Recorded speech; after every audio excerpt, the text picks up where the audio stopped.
The public is trained to look at the sky for missiles. This is a deliberate misdirection. The real vector of attack is not kinetic. It is systemic. It is silent. Legacy media fixates on antiquated hardware, like Venezuela's $2 billion S-300VM missile system. This is a strategic error. In the modern doctrine, this isn't an asset. It is a liability. A fixed target with a high kinetic cost, but zero utility against the actual threat. The primary protocol is not destruction, but disconnection.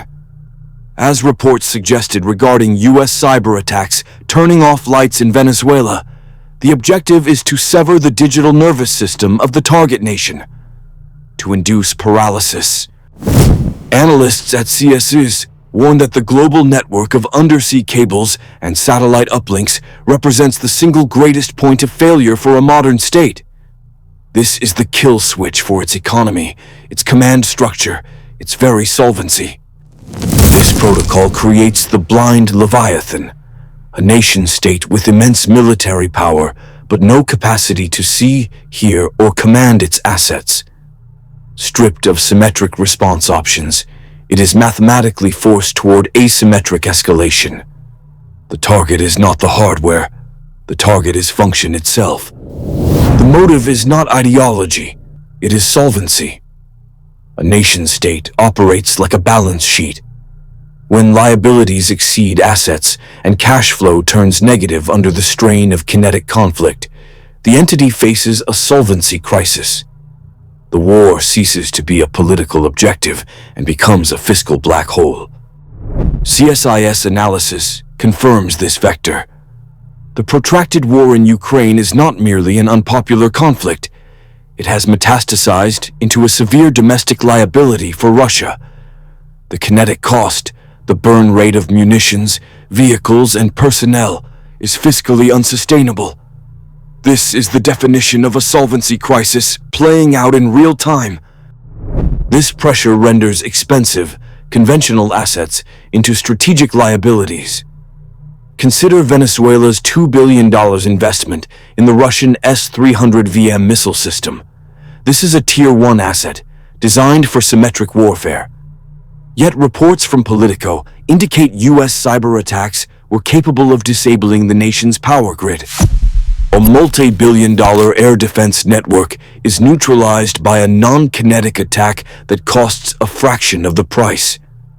The defending state is left with a $2 billion monument to a war it can no longer afford to fight symmetrically. The economic logic is irrefutable. When your enemy can render your most expensive assets worthless at near zero cost, you are strategically bankrupt. This weakness, this imposed insolvency, forces a pivot. Unable to compete symmetrically, the targeted state must abandon the conventional playbook. It is forced to seek leverage through asymmetry. This isn't a choice, it is a mathematical certainty. When you cannot win the game, you are forced to flip the board. The kinetic cost-benefit analysis has been inverted. A Royal United Services Institute, RUSI, briefing places the math in stark relief. A $5 million main battle tank, a pillar of conventional land power, is now a confirmed liability against a $500 first-person view drone. This is not a balanced fight. It is an economic assassination.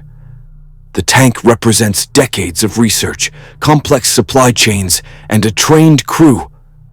The drone represents disposable, off-the-shelf electronics delivering a shaped charge. The result is a 10,000 to 1 cost asymmetry that creates a solvency crisis on the battlefield itself.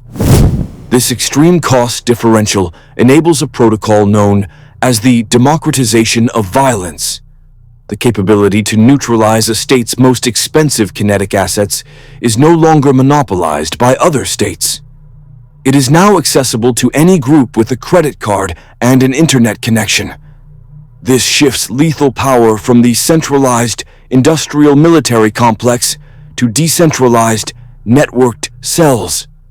The barrier to entry for projecting force has been effectively zeroed out.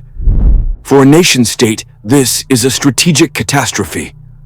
Multi-billion-dollar investments in conventional platforms, from Venezuela's S-300 VM system to entire armored divisions, become magnets for attrition warfare. Bleeding a rival's treasury no longer requires a symmetric naval blockade or air campaign. It only requires exploiting this new economic leverage.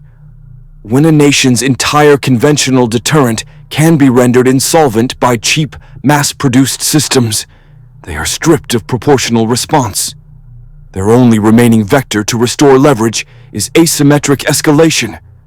The regional instability reported in Western Sphere nations, warnings from South Africa, tremors in Canada, is misinterpreted by legacy media as a random political symptom. This is a systemic error. These are not the cause, they are the effect. We are observing the expansion of the gray zone, designated proxy laboratories for testing and staging a new protocol of warfare. The blueprint was perfected elsewhere. Consider Venezuela.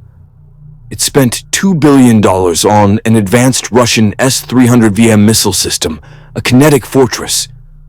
That asset was rendered a strategic liability, not by an opposing air force, but by a systemic solvency crisis.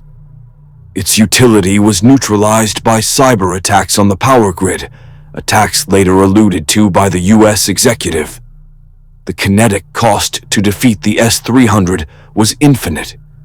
The cost to turn off its power was near zero. The same doctrine was deployed against Iran. The engineered collapse of the rial was not a simple economic downturn.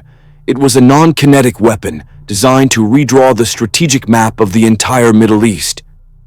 According to Eurasia Review, this currency demolition achieved geopolitical leverage that would have required multiple carrier strike groups and a multi-trillion-dollar kinetic campaign. These are not isolated events. They are data points from the laboratory. CSIS analysis confirms that the combination of economic siege and infrastructure attrition is a repeatable protocol. The tactics refined in the Venezuelan and Iranian gray zones, and now stress-tested in the Ukraine conflict with Russia's evolving airstrike patterns, are designed to strip a nation of symmetric response options. The instability is merely the evidence that the protocol is active, creating the exact asymmetric pressure cooker our thesis predicts. The doctrine of launch on warning is a relic of Cold War game theory, a protocol designed to prevent a successful decapitation strike. Analysts at RUSI confirm its core function. If satellite and radar systems detect an inbound nuclear launch, the targeted nation launches its own arsenal before the incoming warheads arrive. This guarantees mutual destruction, removing any incentive for a first strike.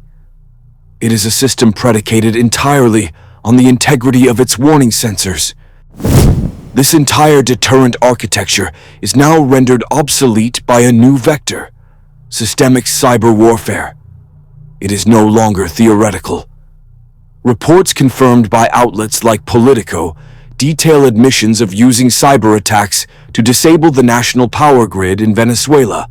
The blueprint is public. State actors can and will neutralize the core infrastructure of a target nation remotely without firing a shot. Expensive kinetic assets become strategic liabilities in this environment. A nation can invest billions in advanced hardware, like Venezuela's S-300 VM missile systems, but their operational capacity is contingent on a functioning power grid and uncorrupted data links. A non-kinetic attack costing a fraction of the hardware can render a $2 billion air defense network inert. This creates the fog of digital war. When a nation's early warning radar goes black, the command authority faces a zero-sum calculation. Is it a system malfunction, or is it a targeted cyber attack preceding a full-spectrum strike? Waiting for confirmation. Risk total annihilation. CSIS analysis concludes that under such conditions, the protocol dictates action. The commander is not forced to launch out of fear. They are forced to launch by the mathematical logic of the doctrine itself. The digital blindfold makes escalation the only solvent response. The protocol for neutralizing a $2 billion S-300VM air defense system, as documented in Venezuela, required zero kinetic assets. Reports cited by Politico and military observers confirm the kill switch was not a missile, but a systemic power outage, rendering the expensive hardware a strategic liability. This is the blueprint for 21st century conflict. Bypass the kinetic cost, attack the underlying national solvency. This vector is not isolated. The engineered collapse of Iran's currency, as tracked by Eurasia Review, demonstrates the same doctrine applied to a nation's economic lifeblood. When symmetric response options are methodically stripped away, the targeted state is forced onto an asymmetric escalation pathway. The objective is to control and predict this desperation. The next phase is not a declaration of war. It is a calibration shot, a demonstration of capability cloaked in plausible deniability. Within the next 12 months, anticipate a systemic, multi-day blackout targeting the port infrastructure and corresponding data centers of a key commodity exporting nation. It will be attributed to catastrophic infrastructure failure or a non-state ransomware actor. The event's function is to prove, without attribution, the capacity to sever a nation's primary economic artery at will.